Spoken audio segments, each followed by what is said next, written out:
This image is 2 seconds away from disaster. And, for a country that allegedly did not have any cards a few months ago, Ukraine sure appears flush with them now. Earlier this week, it was Operation Spiderweb, and the destruction of a whole bunch of pricey Russian bombers, somehow using shipping containers as half aircraft carriers and as half modern-day Trojan horses. Today it is the Crimean Bridge. What is old is new again, as this marks the third time that Ukraine has struck it. Ukraine's security service announced what happened on Telegram. The operation lasted several months. SBU agents mined the supports of this illegal facility. And today, without any casualties among the civilian population, at 4:44 in the morning, the first explosive device was activated. The underwater supports were severely damaged at the bottom level. 1,100 kilograms of TNT equivalent explosives contributed to this. In fact, the bridge is in an emergency state. We can take a quick look at the video they released along with the Telegram post. Remember, no one was hurt in this, but you can clearly see that something happened underwater. Now, the bridge has not fallen. Ukraine also released this image of people surveying the damage, perhaps those who were driving along the road when it happened. But what I want to talk about today is the consequences of the attack, because the significance of striking this piece of infrastructure has changed over time. As a starting point, let's situate ourselves geographically.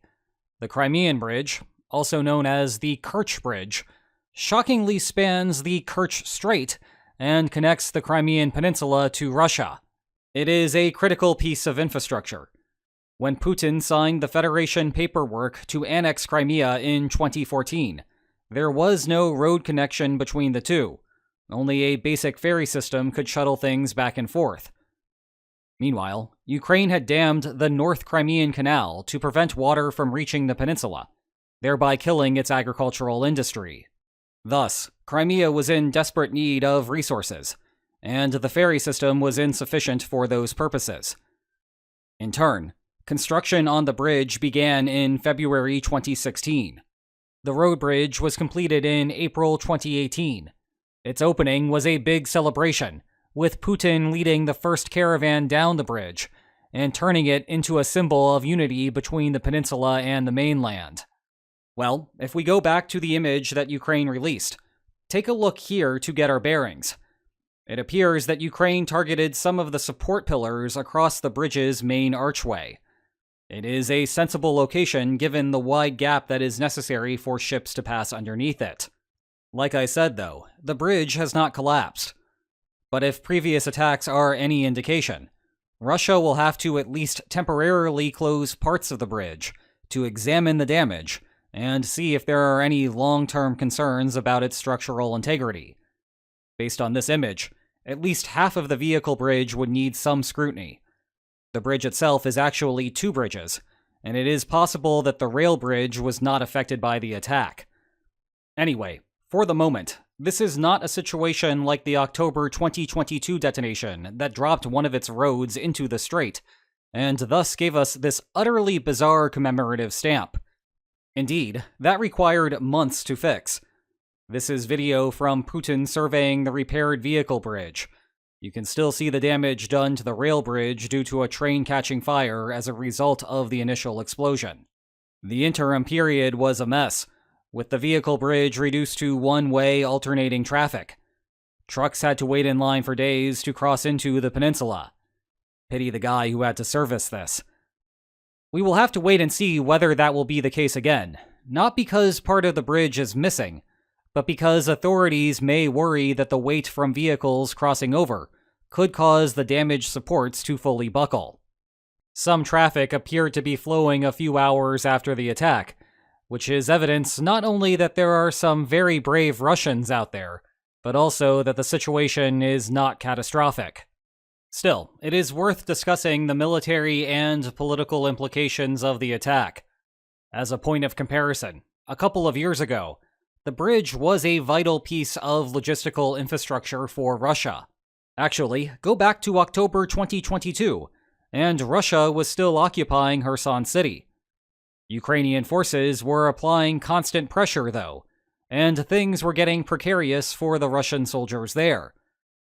Well, the fastest way for Russia to resupply goods to the area was to use the bridge, drive through Crimea, pass through a little bit of Kherson Oblast, then cross the Dnipro River and into Kherson City. Consequently, the Titanic attack in October 2022 was an important part of Ukraine's siege that ultimately led to Russia retreating on November 11th.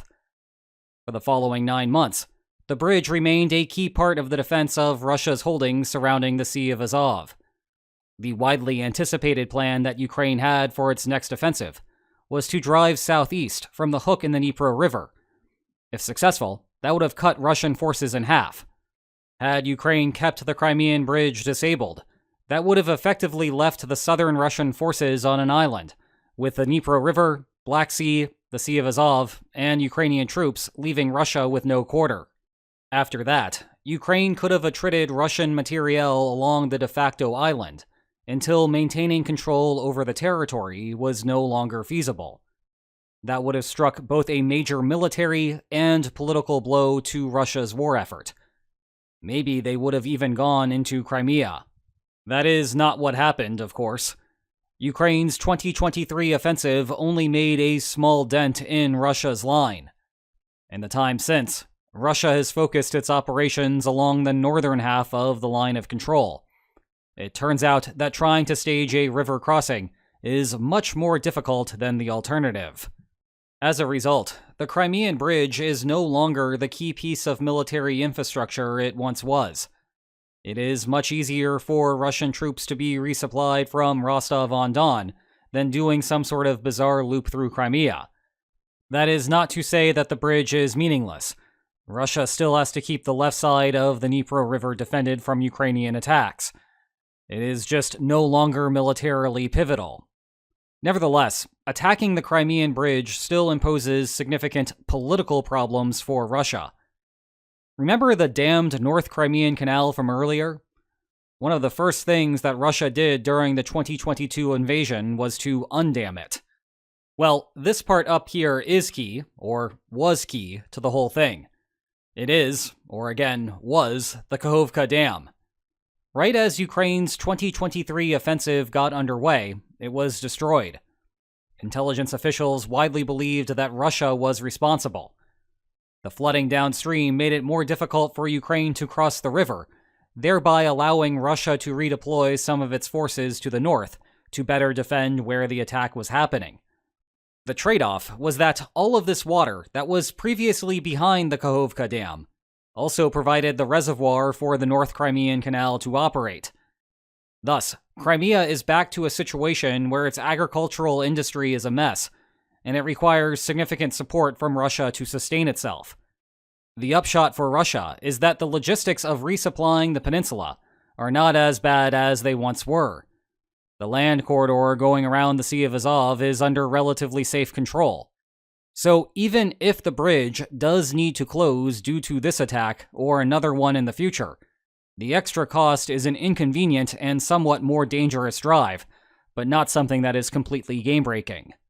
In any case, to get back to the cards analogy from earlier, what we are starting to see is a re-evaluation of the power to hurt that Ukraine has over Russia. The public's focus over the last year or so has been on Russia's slow and plodding offensive in the Donbass, which has seen a small but notable evolution in the front line. And maybe it is the case that the expected outcome of the war looks like this.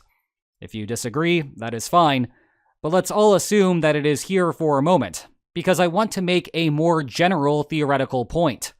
Remember, my job is not actually to estimate these things. It is to tell you how changing expectations regarding the lines affects outcomes. Well, an expected outcome is not the only thing that matters for negotiating an end to the war, as the United States seems to be insisting on for the moment. It is also a calculation of what Russia will lose in the meantime. You see, even if Russia can get to here, the Kremlin may wager that it is not worth the hassle if it internalizes the costs of war in a land equivalency between the white and red lines. Now, the costs of war that we tend to focus on are the loss of life inside of the trenches. And even if you do not think that the Kremlin cares about that, remember that they have to pay to recruit individuals to join the war, they have to pay death benefits, and they have to pay to replace those forces. Because Russia has switched to recruiting soldiers through voluntary contracts, paying them a market rate, the real burden of the war has fallen instead to those having to foot the bill, which tend to be the oligarch class. An attack like what we saw today on the Crimean bridge expands the cost to a wider group of citizens inside of Russia.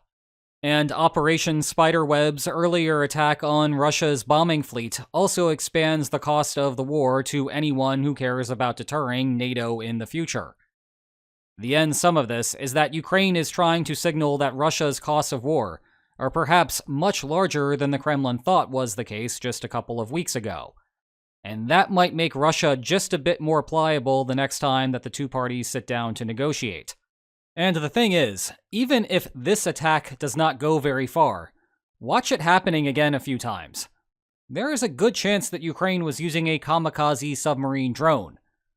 We also talked yesterday on Lines on Maps Extra about using submarines as motherships for drones instead of shipping containers.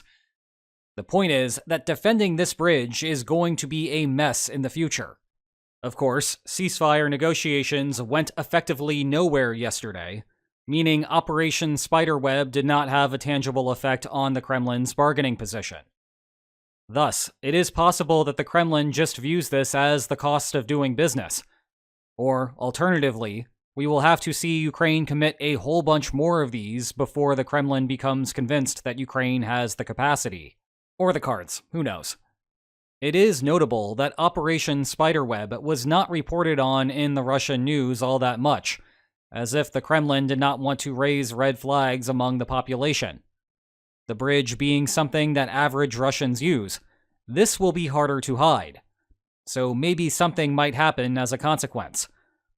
And to circle back to the beginning, one final note for the Trump administration. It turns out that Ukraine had at least 2 cards. One wonders how many more tricks Ukraine would have up its sleeve if given a full deck. But that is also a message for Europe, which is perfectly capable of increasing aid to Ukraine regardless of what may be going on inside the mind of one Donald Trump. If you want to learn more about the war, I have 2 excellent books describing its causes and its progress over the first couple of phases. Check the video description for more information about them. And if you enjoyed today's video, please like, share, and subscribe, and I will see you next time. Take care.